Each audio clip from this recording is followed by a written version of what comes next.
ചെമ്പനീർ പൂവിൻ്റെ നാളത്തെ എപ്പിസോഡിൻ്റെ വിശേഷങ്ങളിലോട്ട് എല്ലാവർക്കും സ്വാഗതം. അപ്പോൾ നമ്മുടെ ആദ്യ മോൻ ശ്രുതിയെ ഫോൺ ചെയ്യുവാണേ.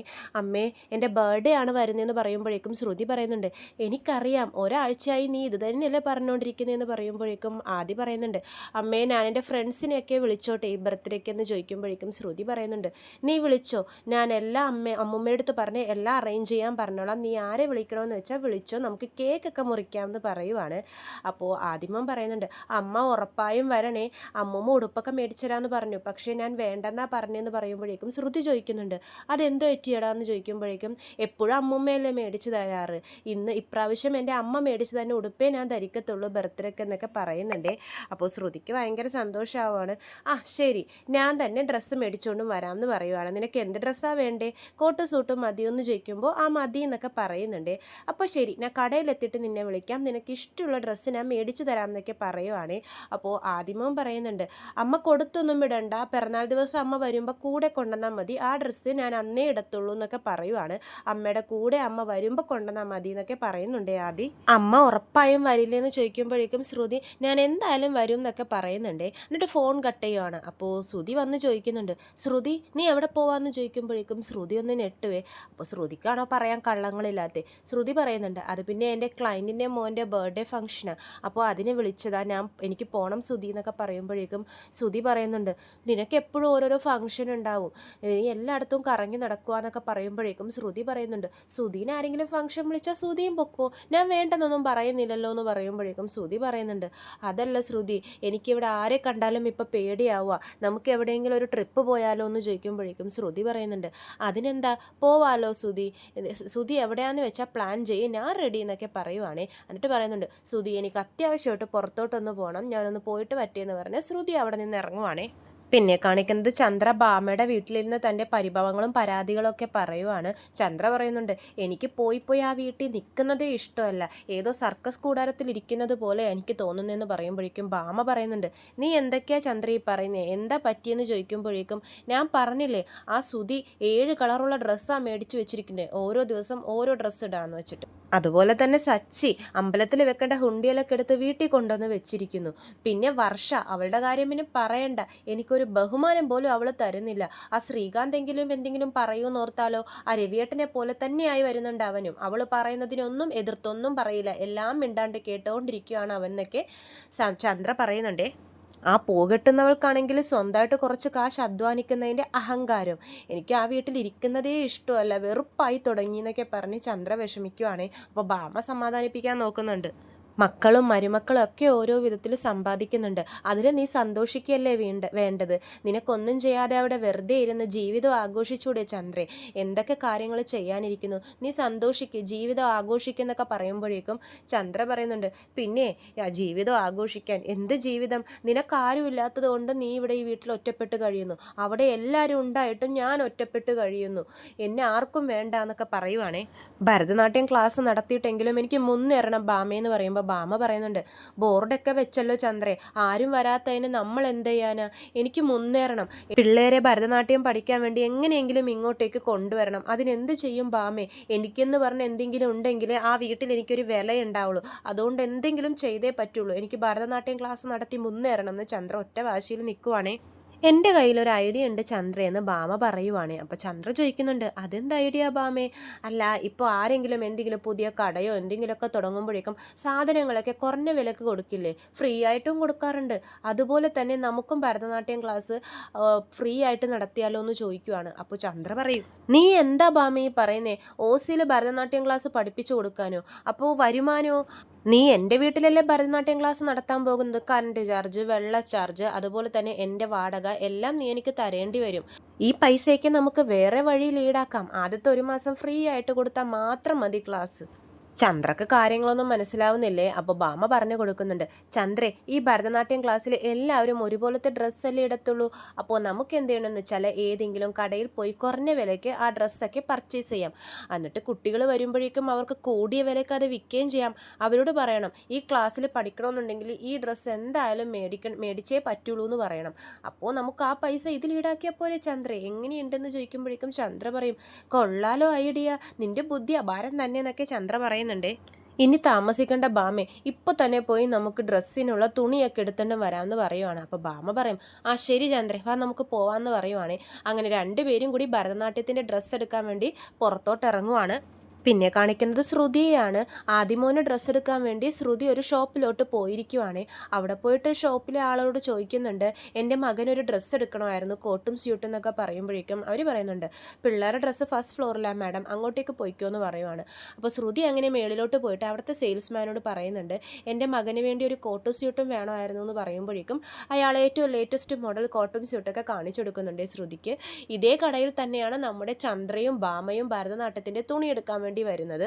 സെയിൽസ്മാൻ അവരോടും ചോദിക്കുന്നുണ്ട്, എന്താ മാഡം വേണ്ടതെന്ന് ചോദിക്കുമ്പോഴേക്കും ഇവർ പറയും, ഭരതനാട്യത്തിനുള്ള ഡ്രസ്സിൻ്റെ തുണികൾ എടുക്കാൻ വേണ്ടിയിട്ടാണെന്ന് പറയുമ്പോൾ ഏത് റേഞ്ചാണെന്ന് ചോദിക്കുമ്പോഴേക്കും ചന്ദ്ര പറയുന്നുണ്ട്, ഉള്ളതിൽ ഏറ്റവും കുറഞ്ഞ വിലയുടെ മതി എന്ന് പറയുവാണേ. അപ്പോൾ ഇവരുടെ ഫ്ലോർ താഴത്ത് തന്നെയാണ് ഭരതനാട്യത്തിൻ്റെ ഡ്രസ്സൊക്കെ കൊടുക്കുന്നത്. സെയിൽസ്മാൻ അവരെ അങ്ങോട്ടേക്ക് കാണിക്കാൻ വേണ്ടി കൊണ്ടുപോകുന്നുണ്ട്. ശ്രുതിയാണെങ്കിൽ മുകളിൽ മകനുള്ള ഡ്രസ്സ് നോക്കുവാണ്. കോട്ടും സ്യൂട്ടൊക്കെ വെച്ചിട്ട് ആദ്യമോനെ വീഡിയോ കോൾ വിളിച്ച് കാണിക്കുന്നൊക്കെയുണ്ട്. 2 കോട്ട് ശ്രുതി സെലക്ട് ചെയ്ത് വെച്ചിട്ടുണ്ട്. അപ്പോൾ അതിൽ ഏത് വേണമെന്ന് കൺഫ്യൂഷൻ. അപ്പോൾ ആദ്യം മോനോട് ചോദിക്കുന്നുണ്ട്, മോനെ നിനക്കിതിൽ ഏത് കോട്ടാണ് വേണ്ടതെന്ന് ചോദിക്കുമ്പോഴേക്കും ആദിക്ക് ഭയങ്കര സന്തോഷമാവുകയാണ്. അമ്മ എനിക്ക് വേണ്ടി ഡ്രസ്സ് എടുക്കാൻ വേണ്ടി പോയതാണോ എന്ന് പറഞ്ഞ സന്തോഷം കൊണ്ടൊക്കെ തുള്ളിച്ചാടുവാണ് ആദിമോൻ. അപ്പോൾ ശ്രുതി പറയുന്നുണ്ട്, മോൻ ഏത് ഡ്രസ്സാണ് ഇഷ്ടമായ, എനിക്ക് 2 എണ്ണം ഞാൻ സെലക്ട് ചെയ്ത് വെച്ചിട്ടുണ്ട്, ഇതിലേതാ ഇഷ്ടമായെന്ന് പറയുമ്പോഴേക്കും ആദിമോൻ പറയുന്നുണ്ട്, അമ്മയ്ക്ക് ഇഷ്ടമുള്ളത് എടുത്തോ എന്ന് പറയുവാണ്. അപ്പോൾ ശ്രുതി പറയും, ഇല്ല മോൻ്റെ അല്ലേ ബർത്ത്ഡേ, മോൻ പറ എന്ന് പറയുമ്പോഴേക്കും ആദി പറയുന്നുണ്ട്, അമ്മ ഇഷ്ടമുള്ളത് ഏതാണോ അതാണ് എൻ്റെ ഇഷ്ടം, അമ്മ സെലക്ട് ചെയ്യുമെന്ന് പറയുവാണ്. അപ്പോൾ ശ്രുതി പറയുന്നുണ്ട്, എന്നാൽ വെയിറ്റ് ചെയ്യ് ഞാൻ നോക്കട്ടെ എന്നൊക്കെ പറഞ്ഞ് ശ്രുതി ഒന്നുകൂടെ ആ കോട്ട് സ്യൂട്ടൊക്കെ എടുത്ത് നോക്കുവാണ്.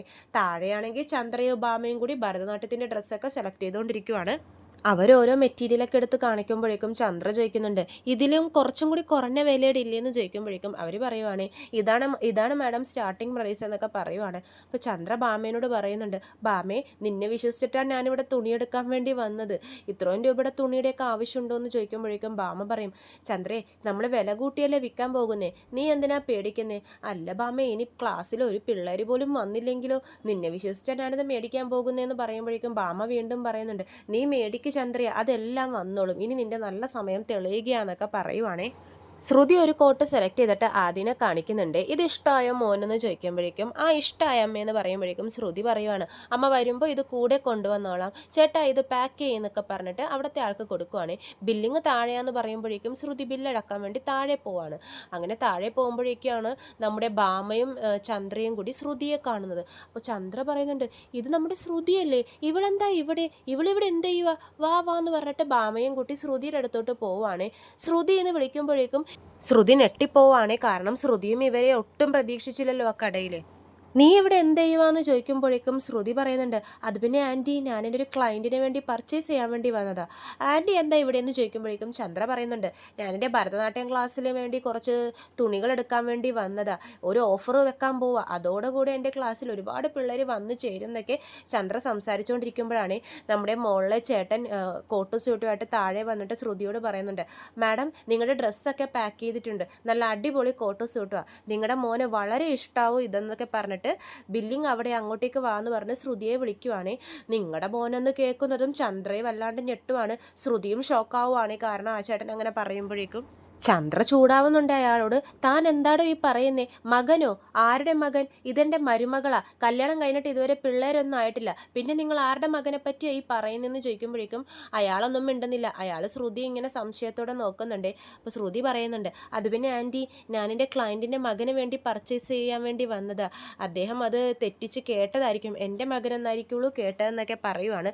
ചന്ദ്രക്ക് പക്ഷേ ദേഷ്യം മാറുന്നില്ല. ചന്ദ്ര പറയുന്നുണ്ട്, അങ്ങനെയൊക്കെ പറയാമോ, എന്നാലും കാര്യങ്ങൾ അറിഞ്ഞിട്ട് വേണം സംസാരിക്കാൻ. ഇപ്പം നമുക്കറിയാവുന്ന ആരുടെയെങ്കിലും മുമ്പിലാണ് ഇങ്ങനെ പറയുന്നെങ്കിലോ അവരൊക്കെ എന്ത് വിചാരിക്കും, ഇങ്ങനെയൊക്കെ പറയാമോ എന്ന് ചോദിക്കുമ്പോഴേക്കും ശ്രുതി പറയും, ആൻറ്റി വിട്ടേക്ക് ആൻറ്റി, അറിയാതെ സംഭവിച്ചതല്ലേ, വിട്ടേക്ക് എന്നൊക്കെ പറയുവാണ്.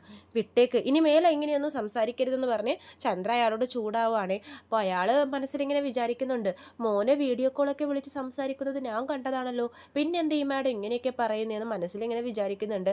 ശ്രുതി അപ്പോൾ ഈ പേടിച്ചിങ്ങനെ ഇയാളെ നോക്കുവാണ്. അപ്പോൾ അയാൾ ഒന്നും പറയുന്നൊന്നുമില്ല, സോറി മാഡം എന്ന് പറഞ്ഞിട്ട് അയാൾ അങ്ങോട്ട് പോവുകയാണ്. അപ്പോഴേക്കും ചന്ദ്ര പറയും, ബാമ പറയുന്നുണ്ട്, വാ ചന്ദ്രേ നമുക്ക് ബില്ല് പേ ചെയ്തിട്ട് വരാമെന്ന് പറഞ്ഞ് കൗണ്ടറിലോട്ട് പോവുകയാണേ. ചന്ദ്രയുടെ ബില്ല് 6000 ആണേ, ശ്രുതിയുടെ 10,000 എന്ന് പറയുമ്പോഴേക്കും ചന്ദ്രൻ എട്ടുവാണ്. എന്ത് 10,000 രൂപയോ? എന്താ ശ്രുതി ഇത് ചെറിയ കൊച്ചിന് വേണ്ടി ഇത്രയും പൈസയ്ക്ക് ചിലവാക്കുവാണോ? അപ്പോൾ ശ്രുതി പറയുന്നുണ്ട്, അത് പിന്നെ ആൻറ്റി ഞാൻ പറഞ്ഞില്ലേ എൻ്റെ ക്ലയൻറ്റിൻ്റെ മകൻ്റെ ബർത്ത്ഡേ ആണെന്ന്, ഭയങ്കര ഹൈ പാർട്ടീസാ, അപ്പോൾ അവർ എനിക്ക് തരും ഈ കാശ്, ആൻറ്റി പേടിക്കണ്ട എന്നൊക്കെ പറയുമ്പോഴേക്കും ചന്ദ്ര പറയും, എന്നാലും ഇതാരാ ഇത്രയും വലിയ VIP ഫ്രണ്ട്, ആരാ എനിക്കൊന്ന് പരിചയപ്പെടുത്തി തന്നെന്ന് പറയുമ്പോഴേക്കും ശ്രുതി പറയുന്നുണ്ട്, ആൻറ്റി ഞാൻ പറഞ്ഞില്ലേ ആ പാക്കേജ്, അവരുടെ ഒരു പാക്കേജായിട്ടാണ് എല്ലാ കാര്യങ്ങളും ഞാനാ നോക്കിയും കണ്ടും ചെയ്യുന്നത്, എനിക്ക് പൈസ അവർ തരും, ആൻറ്റിയുടെ പൈസ വേണമെങ്കിൽ ഞാൻ തന്നെ കൊടുത്തോളാം എന്ന് പറയുവാണ്. അപ്പോൾ ബാമ പറയും, ചന്ദ്രയുടെ 6000 ആയിട്ടുണ്ട് ശ്രുതി മോളെ. ശ്രുതി പറയും, അത് സാരമില്ല ഞാൻ കൊടുത്തോളാം ബാമ ആൻറ്റി, കാരണം ശ്രുതി പൈസയുടെ കാര്യം എന്തെങ്കിലും ഇട്ട് കഴിഞ്ഞാൽ ചന്ദ്രയുടെ വിഷയം മാറുമെന്ന് ശ്രുതിക്ക് അറിയാവേ, അതുകൊണ്ട് തന്നെ ശ്രുതി ആ ഒരു കാര്യം പറഞ്ഞ് ആ വിഷയത്തിൽ നിന്നും ഒഴിഞ്ഞു മാറുവാണ്. ചന്ദ്രയാണെങ്കിലോ അത് കേൾക്കേണ്ട താമസം, അവൾ കൊടുത്തോളും ബാമേ, നീ എന്തിനാ നിർബന്ധിക്കുന്നത്, അവൾ എൻ്റെ മരുമോളല്ലേ, അവളുടെ കയ്യിൽ ഒരുപാട് കാശൊക്കെ ഉണ്ട്, എനിക്ക് 2-3 സാധനങ്ങളും കൂടി മേടിക്കണമായിരുന്നു എന്ന് പറഞ്ഞിട്ട് ചന്ദ്ര പോയി വേറെ 2-3 സാധനങ്ങളും കൂടി പർച്ചേസ് ചെയ്യുവാണേ. ശ്രുതി മനസ്സിൽ വിചാരിക്കുന്നുണ്ട്, കഷ്ടകാലത്തിന് ഇവരുടെ മുമ്പിൽ വന്ന് പെട്ടും പോയല്ലോ ദൈവമേ, 6000-ന് മേലെ എക്സ്ട്രാ കാശ് ചിലവാവുകയും ചെയ്തു, എന്ത് ചെയ്യാനാ എൻ്റെ കഷ്ടകാലം എന്നൊക്കെ ശ്രുതി മനസ്സിൽ വിചാരിക്കുവാണ്. അപ്പോൾ ബാമ പറയുന്നുണ്ട്, ചന്ദ്രേ എനിക്ക് വല്ലാതെ വിശക്കുന്നു, നമുക്ക് ഹോട്ടലിൽ കയറി എന്തെങ്കിലും ഭക്ഷണം കഴിച്ചാലോ? അപ്പോൾ തന്നെ ചന്ദ്ര പറയും, ശ്രുതി ഇവിടെ അടുത്തേ ഒരു വലിയ ഹോട്ടലുണ്ട്, നമുക്ക് അവിടെ പോയി ഭക്ഷണം കഴിച്ചാലോ? അപ്പോൾ ബാമ പറയുന്നുണ്ട്, അവിടെ ഒരുപാട് കാശാവും ചന്ദ്രേ, അതിനെന്താ, അതൊക്കെ ശ്രുതി കൊടുത്തോളും, നമ്മൾ കഴിച്ചില്ലെങ്കിൽ അവൾക്ക് വിഷമാവും, ശ്രുതി മോളെ നമുക്ക് പോയി കഴിക്കാം എന്നൊക്കെ പറയുവാണ്. അപ്പോൾ ശ്രുതി പറയും, ഹാ ശരി ആൻറ്റി കഴിക്കാം. ശ്രുതിക്ക് നല്ലൊരു അബദ്ധവും അമളയൊക്കെയാണ് കൂട്ടത്തിൽ ചേർന്ന് പറ്റിയിരിക്കുന്നത്, ഒരുപാട് കാശ് ശ്രുതിയുടെ കയ്യിൽ നിന്ന് ചിലവായിട്ടുണ്ട്. ഇത്രയും കാണിച്ചുകൊണ്ടാണ് നാളത്തെ എപ്പിസോഡ് അവസാനിക്കുന്നത്. ചെമ്പനീർ പൂവിൻ്റെ കൂടുതൽ വിശേഷങ്ങൾ ഞാൻ എൻ്റെ ചാനലിലൂടെ അപ്ലോഡ് ചെയ്യുന്നതാണ്. ചാനൽ സബ്സ്ക്രൈബ് ചെയ്യാത്തവർ സബ്സ്ക്രൈബ് ചെയ്യണം. വീഡിയോ ഇഷ്ടമായെങ്കിൽ ലൈക്ക് ചെയ്യാനും മറക്കരുതേ. എല്ലാവർക്കും നന്ദി.